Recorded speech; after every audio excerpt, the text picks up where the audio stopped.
Дулаттың сөзіне қарағанда 75 миллион кәріске кәріс керек.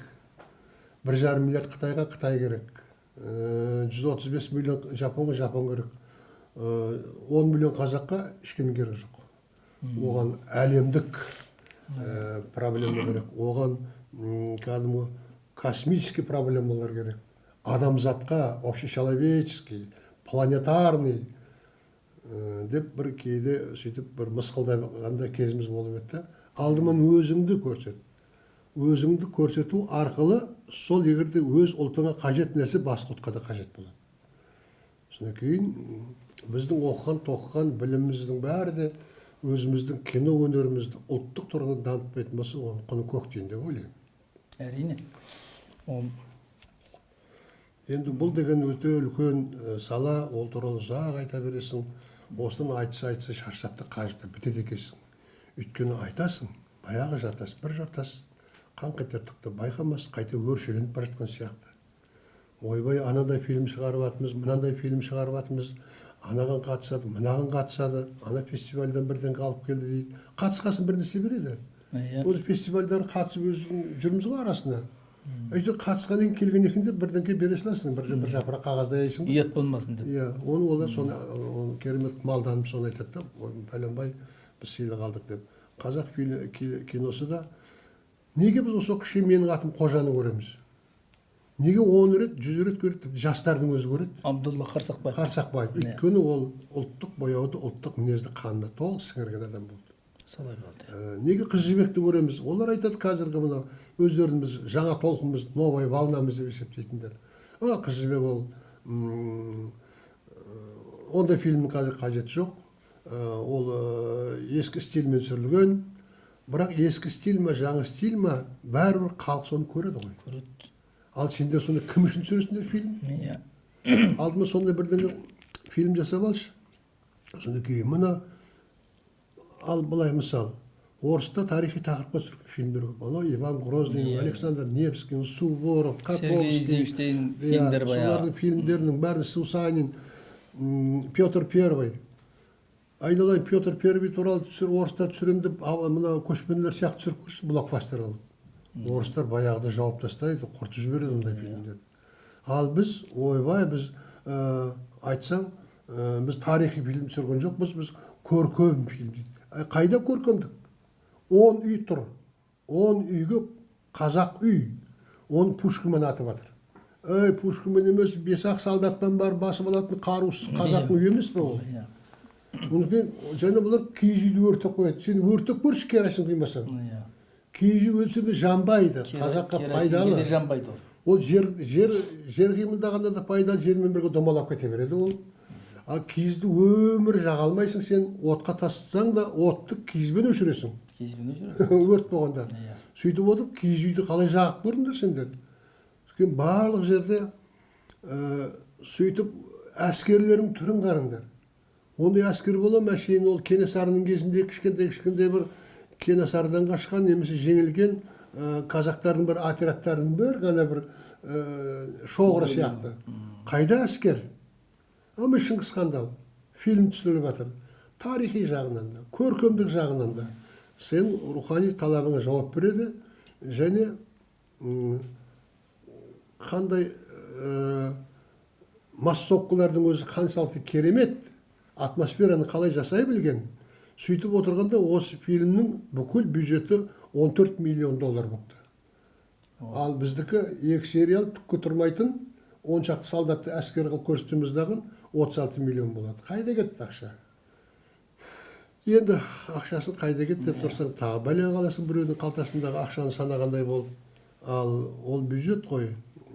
Ондай ақшаменен 4-5 фильм түсіруге болады. Міне қазір Дамир Манабаев менің лотерея деген аты 34 повесть, әлі жарияланған жоқ, жаңа повесть бұл. Сол бойынша сценарий жасап, бітті фильмді. Енді монтажында бітіп қалған шығар. Жақында болады несі, премьерасы, тұсаукесері. Сол фильмнің бюджеті $2 миллион. 2 миллион. Соған түсіріп бітті. Ал енді сондай 36 миллион болатын болса 15-16 фильм түсіруге болатын қаржы қоялар. Босқа жерге шашылып кеткен. Ең болмаса сәтті шықпады да. Сәтті шықпады ғой, Сонша бәріміз күтіп шығындағанда, едік. Ой, шықпай жатып мақтады дейсің, мақтады, шелектей болып, әлемдік деңгейге алып шығады деген артымыз үмітіміз шелектей болды. болып, мақтануды алдымызға жан салмаймыз. Сөйтіп президент келіп бар нүктесін қоймағанша бұлар мақтануын тоқтатпады ғой.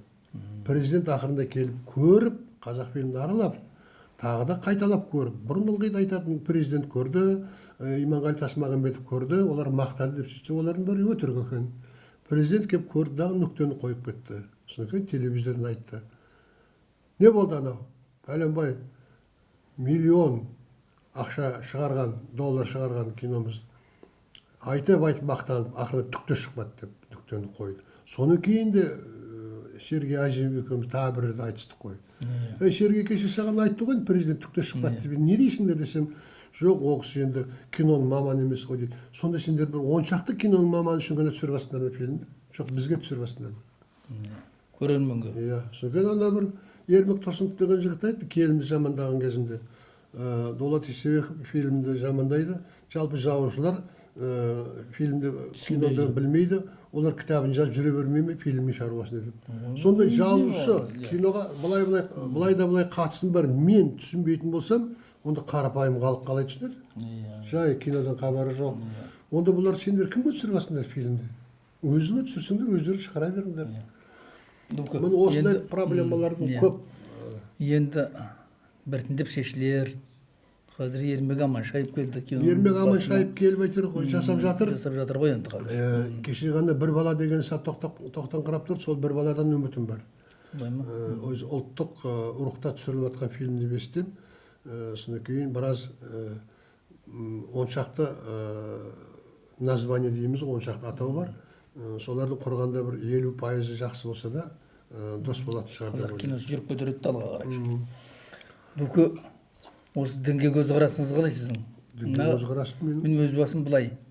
Орыстың дінбасылары көгілдір экраннан сөйлеп отырған кезде ол баяғы Соловьевтарды, болмаса антик дәуірдің философтарын, мына бүгінгі Распутин көзі түрі жазушылар, солардың шығармаларын, баяғы Кедіровтарды, Бердияевтарды дегендей бәрін қосып өзінің идеясына, өзінің ұстанымына қызмет еткізіп сөйлеп отырған кезде әуесін кетеді.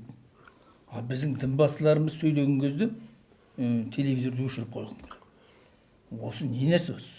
Бұл діннің бұған қатысы жоқ. Біздің дінге қызмет етіп жүрген дін қайраткерлерінің өзінің әлжуаздығы. Өресіздігі. Бізді жалпы бізден дін қайраткерлерін шығу қиын сияқты ма? Ратбегіміз анандай болды. Солай әйтеуір. Иә, ол сонда арақ ішті, коньяк ішті. Бұл қалай бұл? Дін басы солай болатын болса, муфтидің бетіне қарап отқанда. Міне әпсаттар біздің енді ініміз жақсы, бірақ бұның да өресі осы көп болса тамның төбесіне ғана жететін, ары қарай жете қоятын қол созым ғана жерде жүр. Бұл жерде былай сияқты. Әпсаттар ағамыз да филология ғылымының доктор, профессор күйінде қап қойған сияқты. Қалып қойған. Ал мына муфтидің образына кіріп, соның табиғатын бойына сіңіре алмай жатыр ма? Жоқ, бұл не ойлайсың? Мешіт, шіркеу қызметкерлері бұл бәрімізден биік тұруға тиіс. Президенттен де биік тұрады. Өйткені ол Құдай адамы. Шіркеу, мешіт, Құдай үйі. Кез келген нәрседен, бәрінен жоғары тұру керек қой. Елбасылардан, императорлардан, диктаторлардың өзінен биік тұру керек. Бұла сол биік қаратып үйретті мына Ватиканда. Кез келген, міне Бенедикт 16-шы қайтадан ерім папасы болды ма, міне сол кезге президенттерге қолын сүйіп жатады. Осылай болу керек бізде. Ал біздер деген соған дінбасыларымыз тек қызмет етіп кетеді. Қолына су құюға шейін барады. Сөйтіп отырып, Алланың өзінің рухын төмендетіп, мешітті Алланың үйі дейтін болсақ, Алланың үйінде соған тәуелді қояды. Бәрі де осыдан басталып жатыр.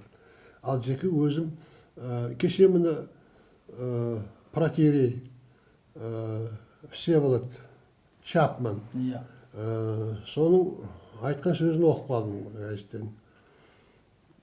Біз қоғамымыз бұзылып бара жатыр. Мына әлемде педофилдер қаптап бара жатыр. Ориентацияда ғой, сексуальный ориентация дейміз ғой қазір. Так, нетрадиционный сексуальный ориентациямен кетіп бара жатқан адамдар бар. Сондықтан осы біз әдебиетімізді қайтадан қарауымыз керек. Әсіресе классикалық әдебиетті қайтадан шіркеу сүзгіден өткізу керек. Өйткені классика деп тауып жүрген шығармаларымыздың бәрінде осы мына жыныстық қарым-қатынасты насихаттайтын беттер көп екен деп алғашқы екеуін жариялап жіберді. Ол біреу кімнің Маркестің 100 жылдық жалғыздық, 100 лет одиночества, екіншісі кешегі Нобель сыйлығына ұсынылып ала алмай қалған Виктор Набоковтың Лолитасы. Бұнда тек қана жыныстық қарым-қатынасты қана уағыздамайды, мына педофилге уағыздау бар.